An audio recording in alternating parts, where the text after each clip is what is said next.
Dear friends, I am Jyoti with Jyoti Jhankar beats और मैं ऐसे स्थान में पहुंच गई हूँ जो बहुत ही खूबसूरत है and it is far away from Shimla and you can see the beauty of the nature. यहाँ के सुंदर पहाड़ और ये ज़माना, किसी ज़माने में ये फॉरेस्ट हुआ करता था। देखिए, it's like a forest and but you can see the view, it's just like a wow. और यहाँ पे कहते हैं कि तेंदुआ भी आया करता था।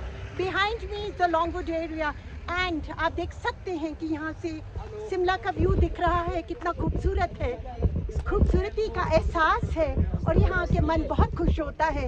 Right now it is not raining, so it is just beautiful और दिल करता है कि हम यहाँ खड़े रहें और यहाँ की सीनरी को निहारते रहें। आप देख सकते हैं यहाँ, look at the background, look at the धुंध, खूबसूरती का एहसास है और दिल करता है मैं यहाँ बार बार आऊँ, मगर because it's not raining I am having a great time and you can see the beauty of the nature, beauty of the Queen of Hills, Simla.